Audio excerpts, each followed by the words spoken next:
Hi everyone and welcome to episode 116 of the Rewarding Property Decisions podcast. Well, housing affordability is always a hot topic when it comes to property discussion, and from my experience, governments are always looking for ways to assist in this regard. So they're always wanting to try and help as many people get into the market as possible. Sometimes they focus more on assisting the buyers, so providing incentives and some type of incentive to the developer, but schemes to help and assist with buying capacity.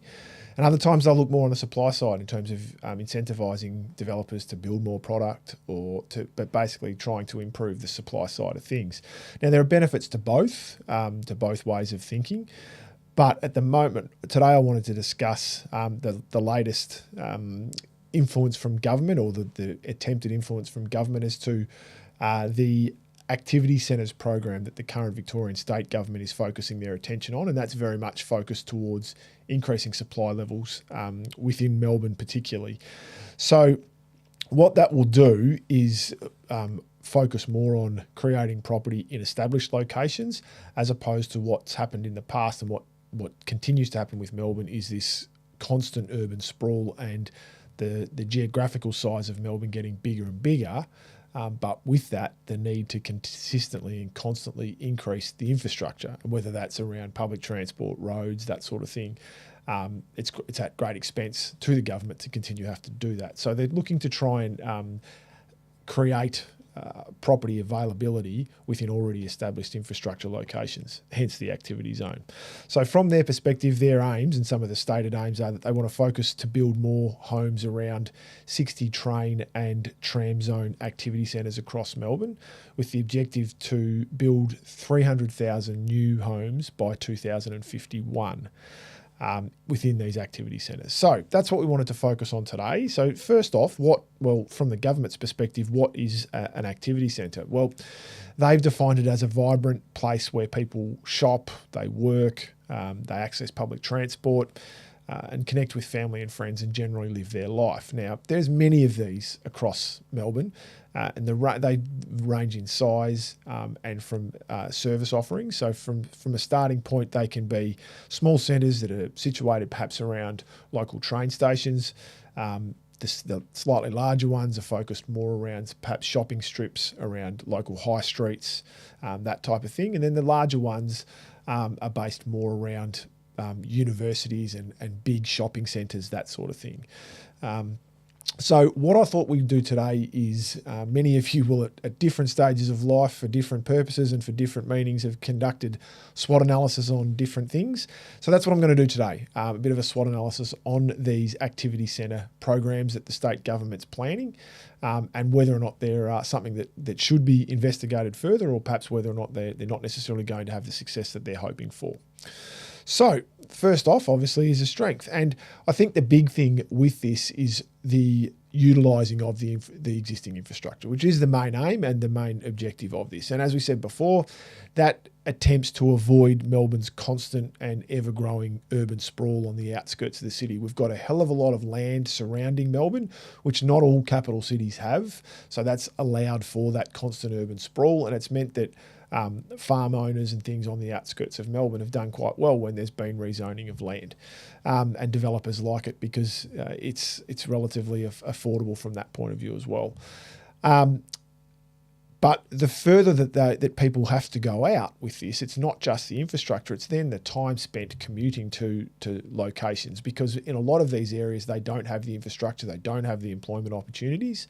So people then have to travel, and they spend a hell of a lot of time in their car, and the work-life balance becomes unsustainable. So it's not something that is going to be beneficial long-term, and it's certainly something that the state government needs and does want to avoid from continuing to happen, hence the focus more on these inner cities. So that's certainly one of the strengths. Another is that they're looking to do this in well-regarded and sought-after locations. Now, these areas are well-serviced for a reason. They're popular, people want to be there, and they've got already great employment opportunities, or access to employment is close by, or easier access to get in and out of the city, as an example. So they work well in that regard. Right, now some of the weaknesses with this approach or with this focus is the limited land that is obviously available in these established locations. land is very much at a premium when you get into these already enhanced areas, and hence the need for planning regulation changes. And that's what one of the focus has been, is that it's more about trying to create high density living. And some of the preventions in the past have been in some of the suburban areas where you can only build up to 2 levels. There's now going to be flexibility to go up to 3 in suburban areas, and the closer you get to some of these activity zones, they can be up to 6 or 8 stories depending upon where they're positioned. So that high density living is going to be what they're looking to do, but it shouldn't just be about the density side of things. It needs to be more about looking at a change of use for some of the existing land that's already in place.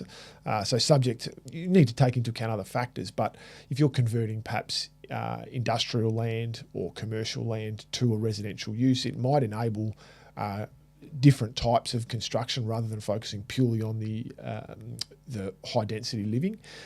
Obviously, there's environmental considerations that need to come into play when you're talking about commercial rezonings, but that's certainly something that I think should be considered and focused on, as well as the changing to density.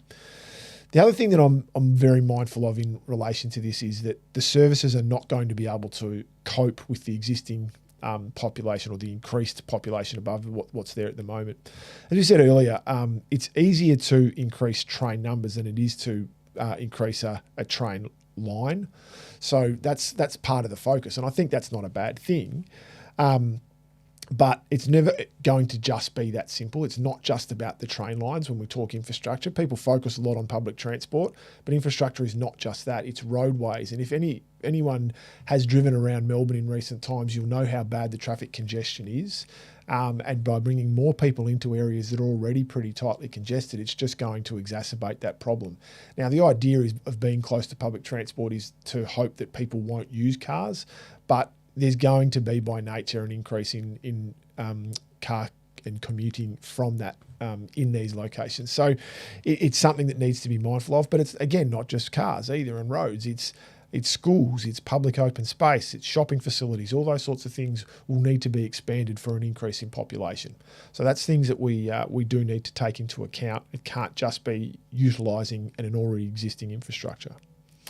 Okay, so some of the opportunities that this is going to provide, and I think there's some good ones here.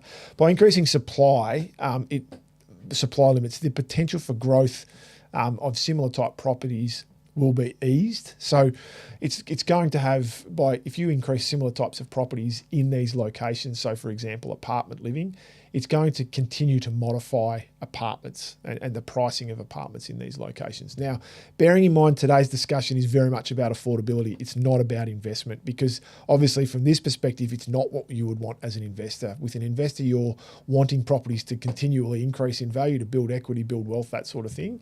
Here, the objective from the government's perspective is to try and probably prevent as much growth as they can and just have it sustained, which is an interesting thing because, and I'll get to that down the track, it won't necessarily help buyers once they get into the market. But from an opportunity perspective, once demand, if they can get supply to meet or even exceed demand, that's going to plateau prices and it's going to hold them back a little bit, which will continue to make property more and more affordable. And that is the objective. I think, though, there's been a lot of talk about the high density properties, and I think that one of the opportunities that the government's got here is that they can really dictate the type of property that's to be constructed in these locations and not just focus on apartments. There needs to be a variety of property, because if you just build what you want to build just to meet targets, and the demand isn't going to be taking up this property, then it's not going to be of great benefit. So I think allowing developers to just build what they want to build will be a mistake. They need to have some control, and I think there's the opportunity for them, is to control the type of property that's to be constructed in these areas and really understanding what the demand is.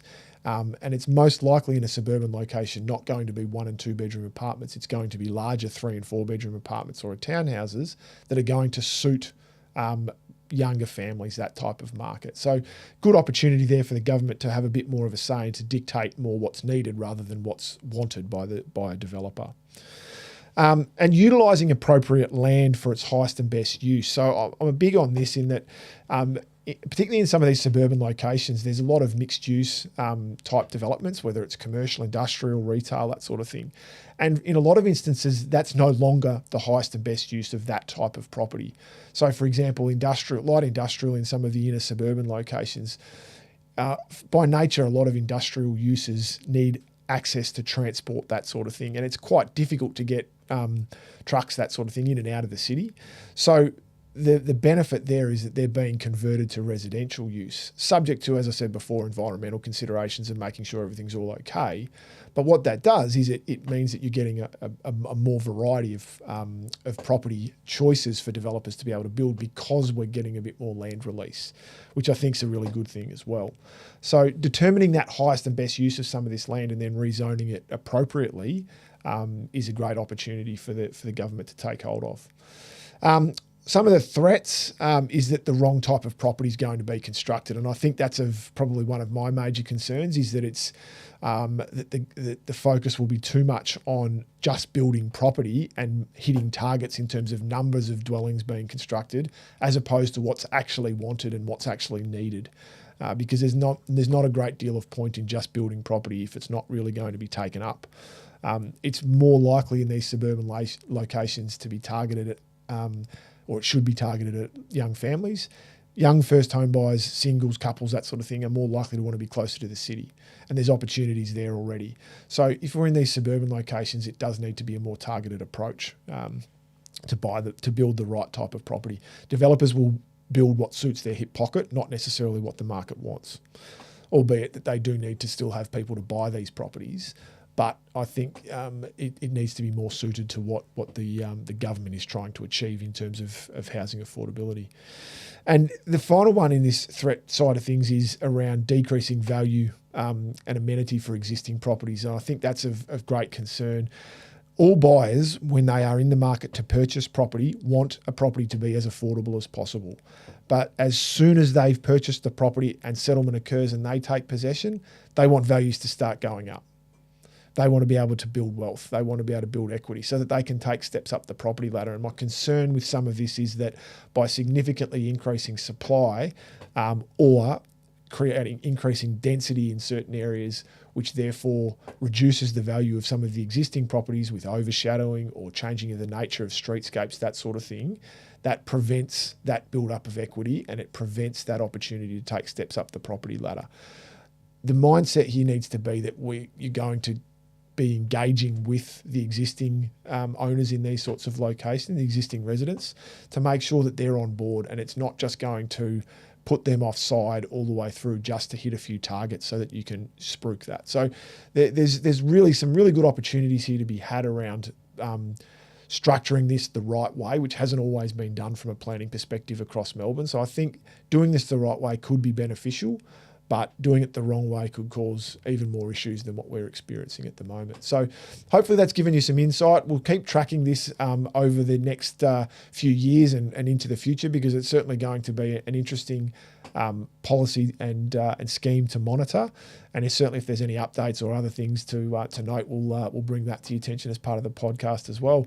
But that's about it for episode 116 of the Rewarding Property Decisions podcast. As always, please subscribe to our social media channels, and please feel free to share the podcast on all of your channels just to increase our viewership and listenership. Otherwise, if you'd like further information, please visit the website wakeland.com.au.